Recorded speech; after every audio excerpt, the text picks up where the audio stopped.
Max Flashar was born in 1855 in Berlin, and he went on to study art in Weimar, Paris and the Berlin Art Academy. Beyond that, very little is recorded about his life. During his lifetime he was also an artist, and in his case the only real difference between his art and illustration was that the paintings were in colour and all his illustrations were printed in monochrome. The general theme of his illustration work was invariably the humorous behaviour of the German people, and particularly the social life of the middle classes. I have no idea if he was a staff artist or a freelance contributor, but the only examples of his illustration I can find are all from the humour magazine Fliegende Blätter. He first appeared in the magazine in 1883, at which point he would have been 28 years old. What he'd been doing beforehand isn't recorded, but it's more than possible he had previously confined himself to a career in art. Some of his early work in the magazine appears to have been engraved for reproduction, but the vast majority of his output, although monochrome, was tonal, and most likely reproduced using chromolithography or zincotype. Half-tone photolithography didn't arrive until the later 1890s. This painted approach made him somewhat unusual in Germany at the time, where traditional stone lithography or wood engraving was the norm, although there were a couple of others also working for Fliegende who were using the same method. Although all his illustrated work was reproduced in grayscale only, there is clear evidence that some of his originals at least were actually created in quite restrained colour, even though they were printed as monochrome. This is somewhat puzzling, as full colour was quite widely used in magazines in the early years of the 20th century. Although comedy was his exclusive domain, these half-tone wash images were nevertheless quite representational paintings. Figures, body language and facial expressions were only slightly exaggerated, and this made the characters he satirised all the more plausible and recognisable to the magazine's readers. There was some use of line created with both pen and pencil, and he would frequently augment the shading with pencil too. But ultimately it was his facility with the use of watercolour washes which made his work so pleasing to the eye. He would go on to contribute regularly to Fliegende Blätter for a total of 27 years, and his association with the magazine ended in 1910. I have no evidence to support the idea, but as he would have only been 55 at the time, I think it's quite likely he would have carried on as an artist. But whatever he was doing, he wouldn't be doing it for long, because the only other thing I can tell you about Max Flashar is that he died in Munich in 1915 at the age of only 60. Bonjiman Rabia has featured in other videos, but it's high time I took a more extended look at his remarkable and highly influential body of work. He was born in the western French town of La Roche-sur-Yon in 1864, the son of a carpenter. But the family moved to Paris when he was 5 years old, and other than that I've drawn a blank about his early life. When he first went to work it was as a bookkeeper, and subsequently as an inspector at Paris's Les Halles market. But his drawings were seen by the highly successful cartoon illustrator Caran d'Ache, who generously gave Rabier advice on how to manage a career as an illustrator. And although he was soon picking up plenty of work from French humour magazines including Le Rire and L'Assiette au Beurre, he continued to hold down his steady job at the market. In 1898 he collaborated with Fred Isley on an illustrated album called Tintin Lutin, and in this volume it's easy to see the stylistic influence his work had on Hergé in his later wildly popular series of the same name. Rabier's edition of the classic Les Fables de La Fontaine was published in 1906, and this book contained a large volume of amusing colour images, many of which were created as decorative borders around the verses.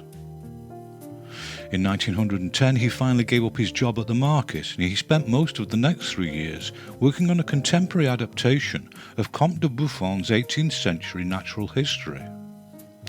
The book contained over 900 illustrations, and it's no surprise that it had taken so long to complete. But the effort was more than justified, and on publication Le Buffon received a warm and enthusiastic response from the public and the critics. Over the course of his lifetime, in addition to thousands of illustrations for magazines and newspapers, he created more than 250 titles for children. And such was his popularity in France, his comical animal images were widely merchandised and sold in large numbers. He was of course too old to fight in the First World War, but created a series of tales about the character Flambeau, a literal dog of war, which took comic potshots at the German enemy. Following the war, Rabier continued to create more entertaining books, and even had some of his work recreated as animation. And in 1923 he designed the image of the laughing cow, which is still in use for the French cheese of that name. This was also the year in which he first drew an engaging duck by the name of Gédéon. The popularity of the character and the stories in which he and his animal friends featured was such that another 15 books about the character were published, the last of them in 1939. And it was in that year, following a 4-decade-long career of astonishing creative productivity, that Bonjiman Rabia died at the age of 74. Despite the beauty of his work and its popularity during his lifetime, I've struggled to come up with any significant information about the life of American illustrator Leslie Regan. He was born in Harrison, Iowa in 1897 and later studied at the Art Institute of Chicago.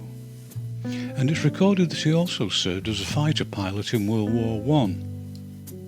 He began his career as an illustrator at some point following the end of the Great War, but the first verified evidence of his work I've found is a series of posters he created for Chicago's South Shore Rail Company, extolling the scenic virtues of the locations they travelled to.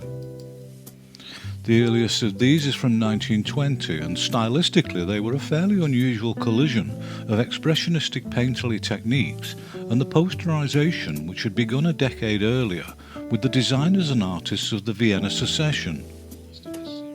The last of this series appeared in 1928, and it was at this time he also relocated to New York, where he immediately began creating posters and other marketing material for the New York Central Railway line.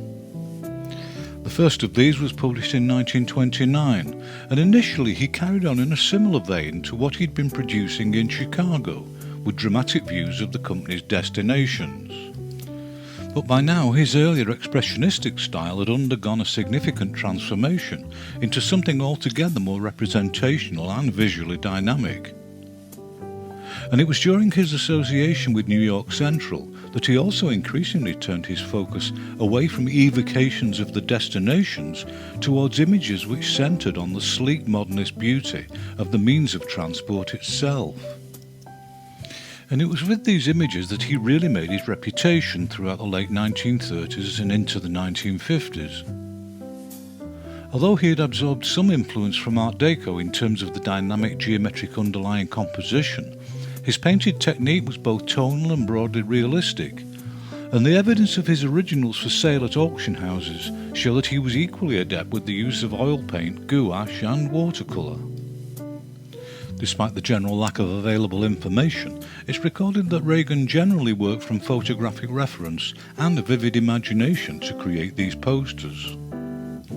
During World War II he also produced some propaganda material, and when the war ended he carried on with rail posters and an increasing level of press advertising, some of which was also for train travel, but there were also quite a few examples featuring road travel set within equally dramatic American scenery. In the 1950s his illustrations were used extensively to promote the Bud Transportation Company, and these press ads were some of the latest dated work by Regan I was able to find. It seems he stopped working commercially around the middle of the decade, and yet again I don't know if he retired or worked as an artist, but I do know he died in 1972 in Oregon at the age of 75. English humorous illustrator and artist John Gilroy's career was inextricably bound up with the Irish stout Guinness, and so it's not surprising that almost all the images I've used here come from his 3-decade-long association with their advertising. He was born in 1898 in Whitley Bay, Northumberland, the son of John William Gilroy, a marine landscape painter. He attended Durham School of Art, but when war broke out in 1914, he joined the army and fought in Europe.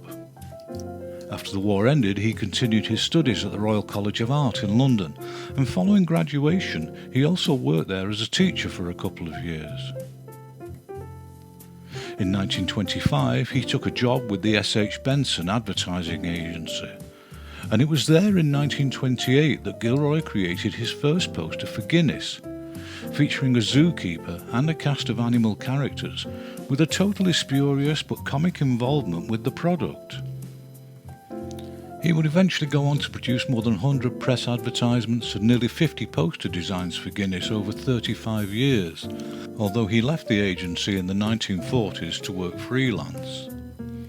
He also maintained a parallel career as a painter, and he continued to enjoy equal success in that capacity throughout his life. The zoo-themed images ran successfully for a remarkably long time, but it wasn't the only subject, and on an ad hoc basis others such as the now iconic toucan paintings were thrown into the mix, all of which were equally absurd and memorable. Unlikely as it seems, in 1936 there was a planned ad campaign to sell Guinness in Germany, and Gilroy produced several suggestions for designs which quite openly recognised the dominance and militaristic build-up of Hitler's National Socialist Party. This ill-advised campaign never saw the light of day.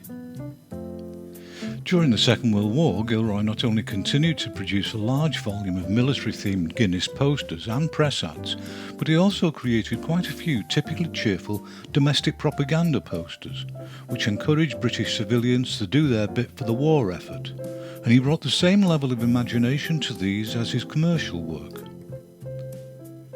During the 1950s and even into the 1960s, his association with Guinness continued, and although it dominated his commercial output, he did also work for other clients, if only on an occasional basis. And there was great demand for his portraits among well-off citizens and even the royal family. Because so little value was placed on work such as Gilroy's at the time, very few originals have survived. But as luck would have it, fairly recently several unused original painted illustrations, such as the German campaign and this highly amusing series of parodies of the work of famous artists, were discovered. And it comes as some surprise that although his preparatory work was created first with pencil and watercolour, his originals reveal that the final artwork was rather perversely painted with oils, combined with thinners to create a more wash-like effect. As the 60s came around, Gilroy, like so many others, tired of commercial illustration, but he continued to work successfully as a portraitist, and he died in London in 1985 at the age of 87. That wraps up this quartet of heroes, and I very much hope I'll see you next time around with another 4.